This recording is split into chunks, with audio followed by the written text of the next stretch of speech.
Hello, I'm Ollie and this is CriminOlly, where I talk about crime, pulp, horror, that kind of thing. Today, a disappointment, some espionage and something alive on the Titanic. It's my weekly wrap-up.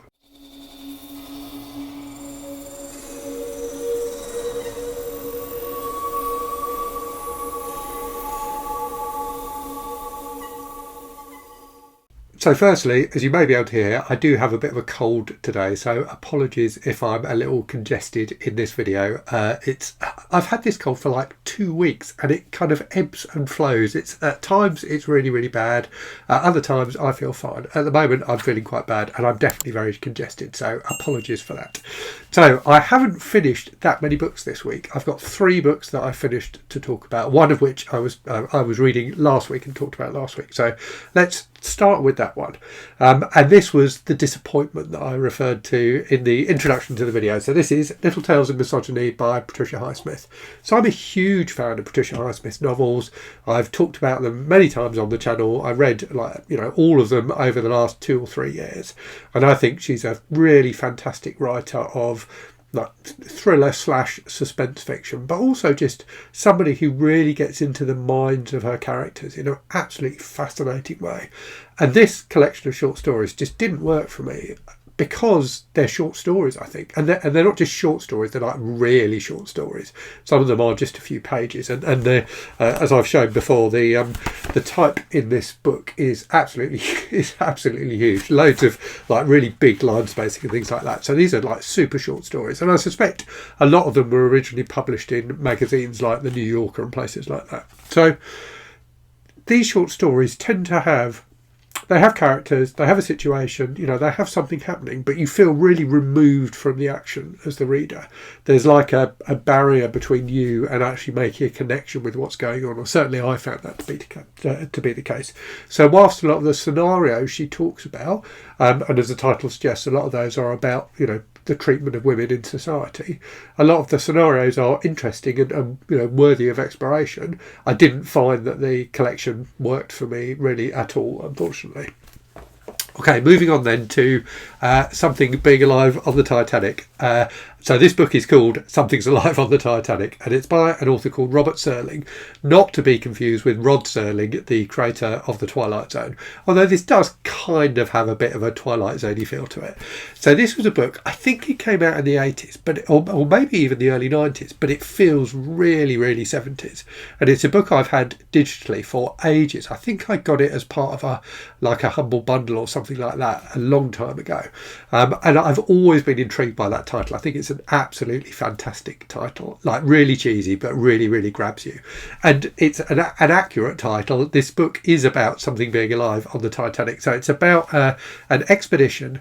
Initially, there's an expedition in the 70s, and then in the second half of the book, there's like a follow-up expedition to explore the wreck of the Titanic, because somebody has figured out that there's loads of gold bullion on it. So they managed to find out where the wreckage is and go down to try and reclaim this gold. And weird stuff starts happening. I'm not going to... I won't spoil it by saying what the weird stuff that happens is, but suffice it to say, it pulls in a lot of kind of like 70s type tropes that you might expect to get in a supernatural-ish story. So there's it was very, very silly, but a lot of fun. And ultimately, it ended up being quite satisfying. I really liked the way it ended. And there's one fantastic scene in it where some of the characters like dream and have flashbacks to the events of the night of the sinking of the Titanic. And I actually thought that scene was the best scene in the book. I thought that was really, really well done, that kind of section. So it's a very silly book, a very 70s book. The only thing it didn't have that it might have had was some sort of connection to the Bermuda Triangle. He managed to not include that for obvious reasons, I guess. So yeah, very silly, but I really, really enjoyed it. Yes, so if you like the idea of a book called Something's Alive on the Titanic and you don't mind it being super cheesy, then read Something's Alive on the Titanic. After that then, so the final book I finished this week, just finished it this morning. This is a book I'm buddy reading with Alina, one of my patrons. It is Billy Boyle by James R. Benn. So this is the first in a long-running series. I think there's like 20 books in this series now. And I hadn't heard of it. I'm not sure these were like published physically over here. I've certainly never seen them. And I had to get this copy from eBay, and it's come from a Goodwill store somewhere in America. So this is a detective. It's kind of a blend of detective fiction and espionage fiction. I suppose really you would say it's an espionage book, but it's an espionage book that's written like a detective story. And when I was thinking, I was reflecting on that after finishing it, and a lot of the early John le Carré books that I've read definitely fall into that same mould. They're basically detective stories, but with a kind of espionage background. So this book, as the title suggests, is about a young American guy called Billy Boyle, who's a detective in Boston, and he gets shipped over to England to work for his uncle, who is Dwight D. Eisenhower, to investigate some stuff that's going on there to do with Norway and the kind of Norwegian freedom forces. I won't give too much away, but it's a really, really fun read. So you've got this nice detective story. Billy is a really engaging hero. He's quite kind of fallible, but really determined. And it had a nice depiction of, kind of this kind of fish out of water type thing of, a young American in wartime England. So like going to pubs and eating ploughman's lunches and things like that. Pleasingly for me personally, it's set largely in a part of the world that I know quite well. So in Suffolk, and I recognise a lot of the town names and things like that.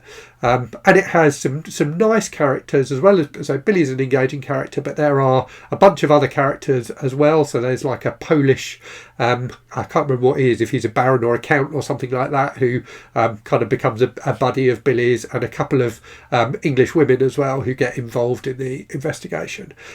So yeah, just an enjoyable read. I think maybe it was a little bit longer than it needed to be. It's nearly 400 pages long.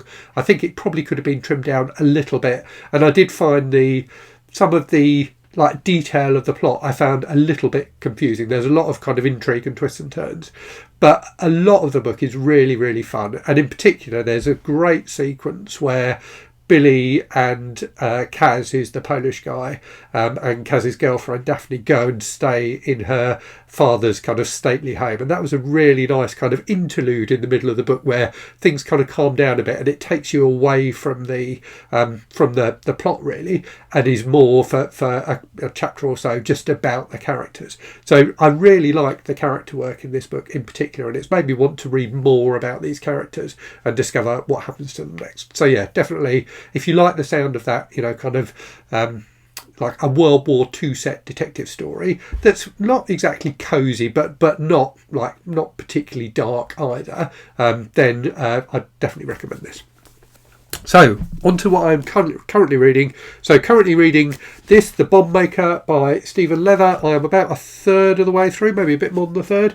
So, this is the final book that I am buddy reading with my dad in our mission to read his 12 favourite books. I'm really enjoying this so far. So I've read a couple of Stephen Leather books before. He's a kind of a British thriller writer who's kind of, I guess you'd kind of describe him as mid-tier. He's never been hugely successful, but he makes a living at it.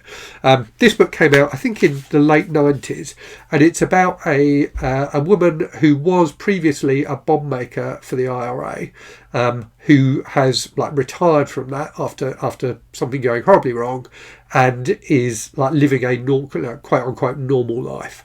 And her daughter, who's 7 years old, gets kidnapped by some people who want her to make a bomb. That slightly spoils the beginning of the book, but it's all detailed in the blurb on the back, so I'm not really giving anything away. So it's really, really gripping so far. It's got some interesting characters. Andrea, who's the main character, is really interesting to read. Her kind of juggling her background and trying to reconcile her background with her current life. But mostly it's just a really, really gripping, suspenseful thriller. So yeah, definitely enjoying this one so far. Right, on to channel stuff then. So Tomorrow you are going to get my November wrap up, and later in the week you will get maybe a tag. So I haven't decided what I'm going to do on Tuesday yet. There is a tag I'd quite like to do, which I think is called My Lifetime as a Reader or something like that. So I may do that, or I do have some books that were very kindly sent to me by a couple of viewers, so I may do a small book haul, and then on Thursday you're going to get a review video, but I'm not sure yet what it's going to be of. I might do Crawl Space by Herbert Lieberman, which I read recently and really enjoyed. In the week just gone, you've had the end of the year book tag from me, so talking about my kind of reading plans as we get towards the end of the year, and some thoughts on plans for next year. You've had my December TBR video, and also my review of The Bottoms by Joe R. Lansdowne. So I managed to get through this video without sneezing or having to blow my nose, so that is good news. I'm going to go and make myself a cup of tea and a Lemsip now, and leave you to your days. But thank you, as always, very much for watching. Hope you're safe and well out there. Hope you're reading good stuff, and I'll speak to you again very soon. Cheerio.